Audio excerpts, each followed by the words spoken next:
نحمدہ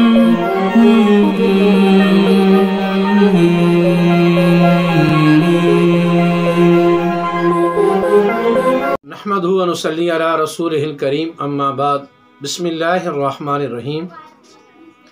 معزز خواتین و حضرات، السلام علیکم ورحمۃ اللہ وبرکاتہ۔ آج کی اس مجلس میں آپ کے سامنے سفر کے کچھ مسائل بیان کرنے کا ارادہ ہے۔ سب سے پہلی بات تو یہ کہ سفر کی مقدار کتنی ہے، کتنی مقدار پر جا کر آدمی مسافر بنتا ہے اور اس کا حکم کیا ہے۔ جب آدمی اپنے گھر سے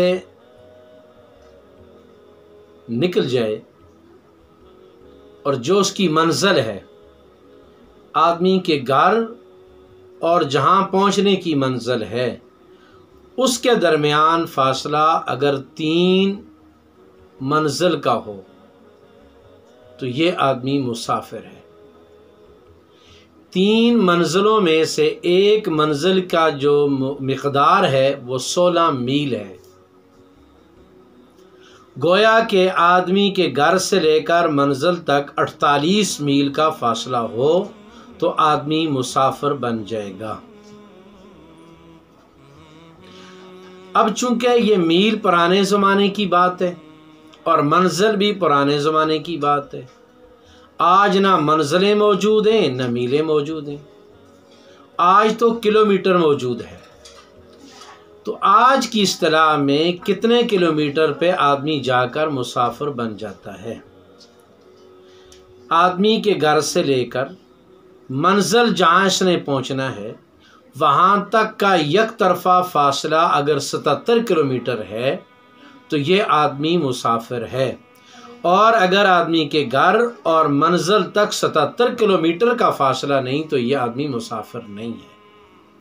اور یہ جو سفر ہے یہ یک طرفہ شمار ہوگا، صرف جانے کا شمار ہوگا، آنے کا سفر شمار نہیں ہوگا۔ آدمی کے گھر سے لے کر اس کے منزل جانے کی جگہ تک اگر 77 کلومیٹر کا فاصلہ ہے تو آدمی مسافر ہوگا، اگر 77 کلومیٹر کا فاصلہ نہیں تو آدمی مسافر نہیں ہوگا۔ اگلا اہم ترین مسئلہ اور بہت ہی ضروری مسئلہ کہ جب آدمی اپنے گھر سے نکل پڑا منزل کی طرف تو یہ اپنی قصر نماز کہاں سے شروع کرے گا؟ گھر سے نکلتے ہی شروع کرے گا یا اس کی کوئی حد بندی ہے؟ تو یاد رکھیے، گھر سے نکلتے مسافر تو ہو جائے گا لیکن قصر نماز اس کی ابھی شروع نہیں ہوگی۔ جس آبادی میں، جس شہر میں رہ رہا ہے، جب تک اس شہر کی آبادی ختم نہیں ہوگی، آبادی کے ختم ہونے کے بعد یہ مسافر ہوگا، اور آبادی سے باہر نکلنے کے بعد جو نماز پڑھے گا وہ نماز قصر کی پڑھے گا۔ آبادی کے اندر اگر نماز پڑھے گا تو یہ قصر نہیں پڑھے گا بلکہ پوری پڑھے گا۔ ایک آدمی لاہور شہر میں ہے، لاہور شہر کے کسی بھی کونے میں ہے،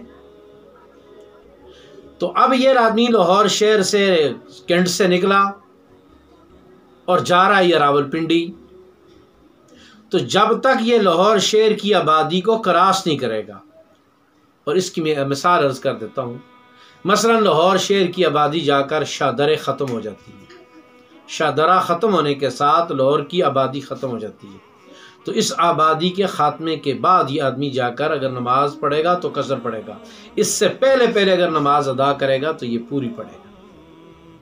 جس شہر میں، جس قریے میں، جس علاقے میں رہ رہا ہے، اس کی آبادی سے ختم ہونے سے پہلے یہ مسافر نماز نہیں پڑھے گا۔ اس آبادی کے ختم ہونے کے بعد پھر باہر نکلے گا تو اس کے بعد اگر نماز پڑھے گا تو یہ قصر پڑھے گا۔ اللہ تبارک و تعالی ہمیں اس کو سمجھنے کی توفیق نصیب فرمائے۔ السلام علیکم ورحمۃ اللہ وبرکاتہ۔